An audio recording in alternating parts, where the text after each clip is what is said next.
Mango Fiesta series চলছে। আজ তোমাদের শেখাবো একটা বিউটিফুল আম সন্দেশ। আর এটা দেখতে হলে তোমাদের দেখতে হবে রেলিশ উইথ রুকমা। আর খুব সহজেই বানিয়ে বাড়ির লোকদের খাইয়ে খুশি করতে পারবে, এটা ডেফিনেট। আমাদের সন্দেশটা তৈরি করতে কি কি লাগছে দেখে নাও। এটাও মাপের ব্যাপার আছে, কেন যে কোনো জিনিস ডেজার্ট টাইপের হলে একটা মাপের ব্যাপার থাকে। 1 কাপ ফুল ক্রিম মিল্ক, হ্যাঁ 1 কাপ ফুল ক্রিম মিল্ক। আর এটা ফুটানোই আছে রুম টেম্পারেচারে, এটা গরম করতে দিলাম। তার সাথে দিচ্ছি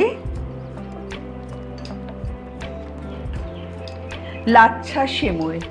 এগুলো না দোকানে লাচ্ছা সিমুই বললে পাওয়া যাবে, ভীষণ সরু হয়। আমাদের কিন্তু সিমুইয়ের পায়েসে যেটা দিই সেটা নয়, এটা লাচ্ছা সিমুই।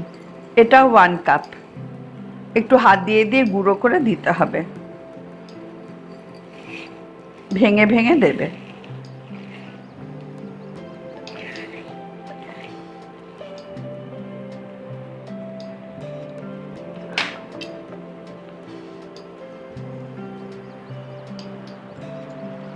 এর সাথে দেব, দেখো হোমমেড মিষ্টি মানেই তো ভীষণ একটা ডেলিকেসি। বাজার থেকে কিনছো না, বাড়িতে বানাচ্ছ, আমের সিজন চলছে, এটাও তাই। 3/4 cup milk powder, 3/4 cup milk powder সব একসাথে মিশিয়ে নিচ্ছি।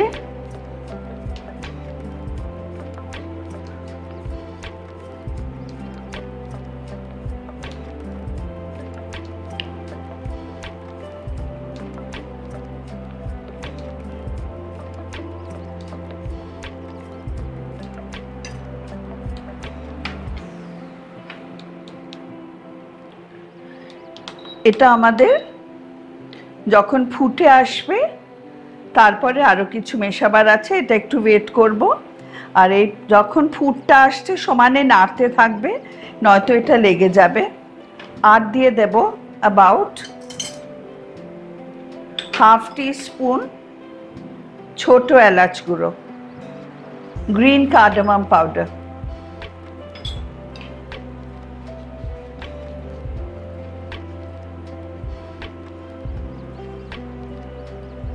আচ্ছা, এটা এবার ফুটে আসছে।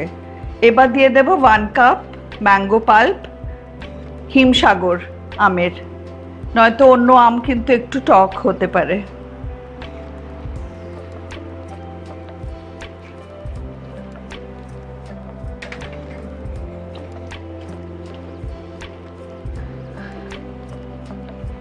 আর আমার হিসাব মতন আমি দেব 2 টেবিল স্পুন চিনি।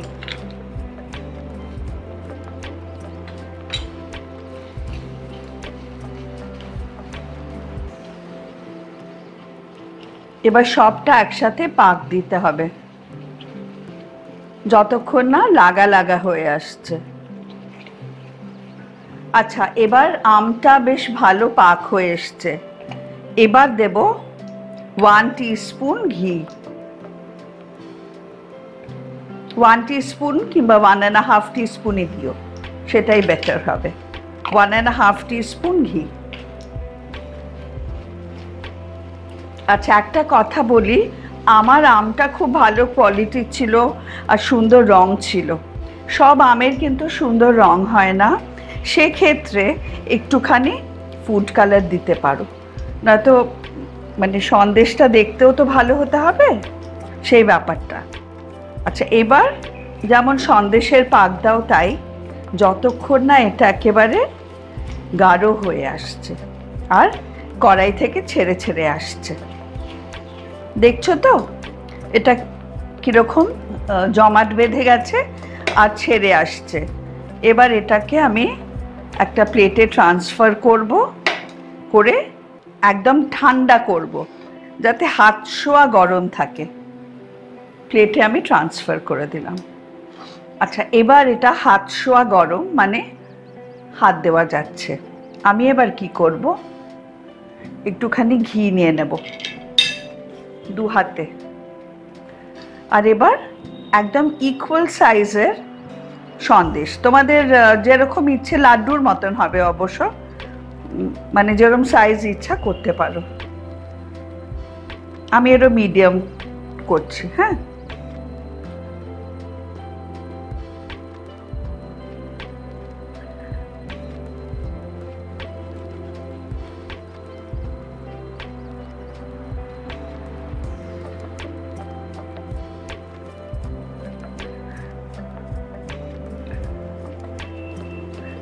খুব ভালো করে যেমন নাড়ু পাকাও সেরকমভাবে গোল গোল করে সবটা করে নিতে হবে।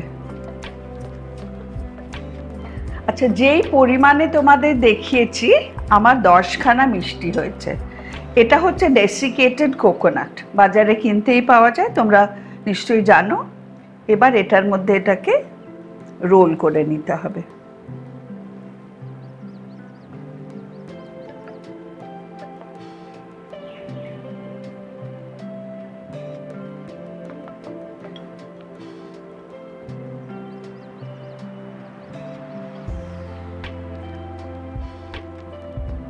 এই মিষ্টি খেতে ভীষণ ভালো হয়, একদম দোকানের মতন। তোমরা নিশ্চয়ই ট্রাই করো, তাহলেই বুঝতে পারবে যে আমি কতটা ঠিক কথা বলছি। আর আমের সিজনের মধ্যেই ট্রাই করো, কারণ আম তো আর বেশি দিন নেই।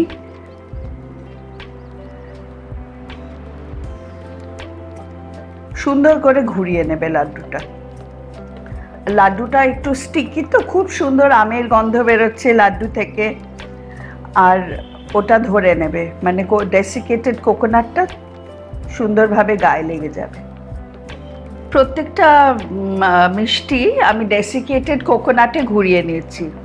এবার একটা কথা বলে রাখি, ধরো ডেসিকেটেড কোকোনাট পেলে না, তাহলে শুকনো মিল্ক পাউডারে ঘুরিয়ে নেবে, ঠিক আছে? ওটাও ভালো লাগে। এবার উপরে একটুখানি পেস্তা দিয়ে ডেকোরেট করো। পেস্তাটা একটুখানি গ্রাইন্ডারে গ্রাইন্ড করে নিও। আমার সন্দেশ রেডি। যেই পরিমাণ দেখিয়েছি 10টা হবে। আর দেখো, কেটেও দেখাচ্ছি কি সুন্দর, বাইরেটা সাদা ভেতরটা ইয়েলো। নিশ্চয়ই ট্রাই করো, আমি জানি তোমাদের ভালো লাগবে। আর ভালো লাগলে রেসিপিগুলো শেয়ার করে দিও। আর রেলিশ উইথ রুকমা দেখতে থেকো, আমার সঙ্গে থেকো।